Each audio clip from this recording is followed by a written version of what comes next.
Modern बेटी। राधा एक ऐसे परिवार की बहू थी जहां सर से घूंघट हटना ही बड़ी बात थी। पर ऐसे ससुराल में भी राधा ने अपने परिवार वालों के खिलाफ जाकर अपने खुद के पैसे से अपनी बेटी नैना को पढ़ने के लिए बाहर भेजा था। आज 6 महीनों बाद अपना फर्स्ट सेमेस्टर पूरा करके नैना अपने घर वापस आने वाली थी। देख रहा है नवीन, कदम नहीं टिक रहा है तेरी बीवी के जमीन पर। मान लो बेटी पढ़ाई के बीच में नहीं, सीधा अफसर ही बनकर वापस लौट रही है। मैंने तो बोलना ही बंद कर दिया है माँ।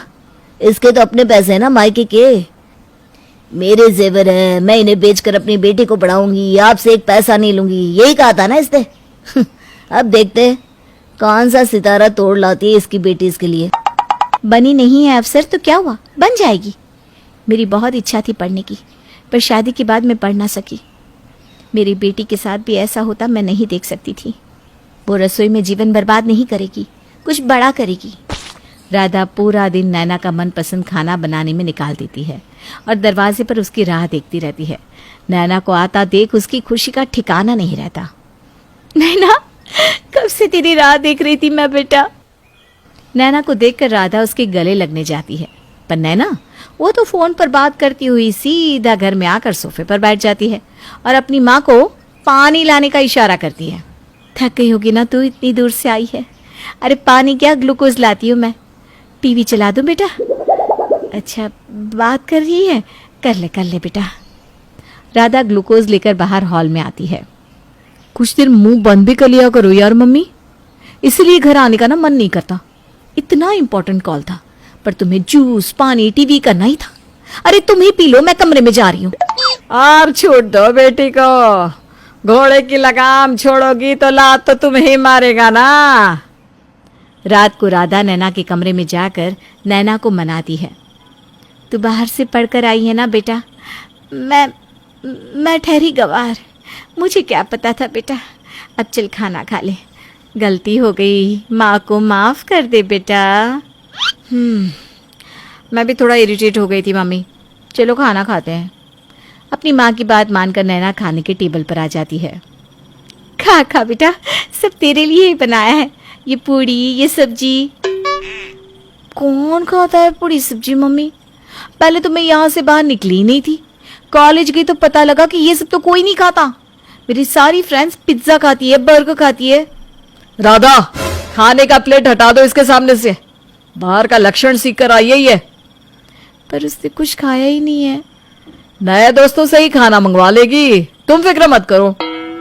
सुबह से इसकी नौटंकी देख रही हूँ, एक थप्पड़ मारूंगी तो पूरी अकल ठिकाने आ जाएगी।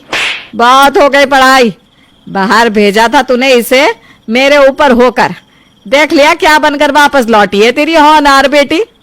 कुछ दिन और बाहर रही ना तो हमारे खानदान के नाम पर कालिक लगवा देगी। प्रवीण, तू इसके लिए रिश्ता देखना शुरू कर और दफा कर इसे। दादी, ये आप क्या कह रही हो? मैं तो तुझे कब का विदा कर चुकी होती, पर तेरी माँ ने रोक दिया और तुझे पढ़ने के लिए बाहर भेज दिया। और अब उसे भी अफसोस हो रहा होगा कि तू क्या बनकर लौटी है। 6 महीनों में ये किया तो पढ़ाई पूरी करते करते न जाने क्या करेगी तू। राधा, कल से नैना को रसोई का काम सिखाना शुरू कर दे, और ये जिन्स कल तेरे शरीर पर दिखाना तो इसे काट कर फेंक दोगी, समझी? अब से तू घर पर पहले की तरह सलवार सूट पहनेगी, और राधा इसे साड़ी पहनाना सिखा दे। एक ही दिन में नैना की दुनिया उजड़ चुकी थी। फिर से वही सब, इन्हीं सब झंझटों से बचाकर मम्मी ने मुझे बाहर भेजा था, और मैं, हे भगवान, अब तो मम्मी भी मेरी मदद नहीं करेगी। अगली सुबह, राधा कहाँ है तेरी प्यारी बेटी? अभी तक सोई है क्या? सफर करके लौटी है ना, इसलिए मैंने उसे उठाया नहीं। ससुराल वाले ये बहाने नहीं सुनेंगे बहू। 4 डिग्री बुखार में भी मैंने चूल्हा चौका किया है। उस वक्त तो घर पर पानी की सुविधा भी नहीं होती थी, पास के चापानल से पानी भरकर लाती थी और फिर काम करती थी। मेरी सास ने तो कभी एक दिन का भी नहीं तोड़ा। ऐसा फूल कुमारी बनाकर रखेगी ना अपनी बेटी को, तो 2 दिन में उसके ससुराल वाले उसे वापस छोड़ जाएंगे। और जैसा प्रवीण है, वो तो कभी फिर नैना को यहाँ रहने भी नहीं देगा। तो अपनी बेटी की जिंदगी और मुश्किल मत कर, तैयार कर उसे। राधा नैना के कमरे में जाकर उसे उठाती है। तैयार होकर 10 मिनट में रसोई में आ जाओ। और हाँ, सलवार सूट पहन कर आना, नहीं तो तुम्हारी दादी बिगड़ जाएगी। पर मम्मी, मम्मी तुम तो समझो। समझा ही था, पर देख लिया तेरा रूप। अब मैं कुछ नहीं कर सकती। तूने मेरा ही विश्वास तोड़ दिया बेटी। अब आजा रसोई में। नैना तैयार होकर रसोई में आती है। मैं रोटी बना रही हूँ, देख कैसे बेली जाती है। जरा भी इधर उधर हुई ना तो गोल नहीं बनेगी। तेरे पापा गोल रोटी ही खाते हैं। न जाने कैसा ससुराल मिलेगा तुझे, तो सब कुछ सही से सीख ले। रात को राधा नैना की बनाई हुई रोटियां प्रवीण को परोसती है। ऐसी सख्त रोटी राधा ये तुमने तो नहीं बनाई होगी? जी वो नैना ने बनाई है। ऐसी रोटियां ससुराल वालों को खिलाएगी तो इसका पति तो 2 बात हमें ही सुनाएगा ना। पर पहली बार के लिए ठीक है, सब सिखाओ इसे। और कल कचरे वाले को आने के लिए कहा है मैंने।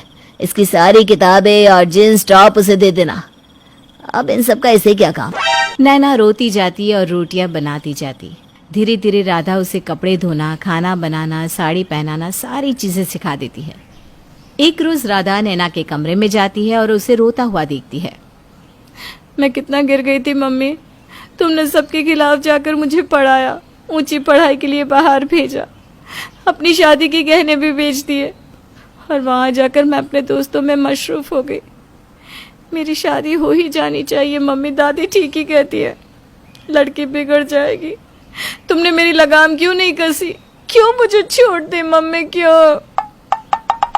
अगले ही दिन लड़के वाले नैना को देखने आते हैं। लड़की को तो आपने बहुत अच्छे संस्कार दिए हैं प्रवीण जी। एक साथ कितने लोगों का खाना बना लेती हो बेटी?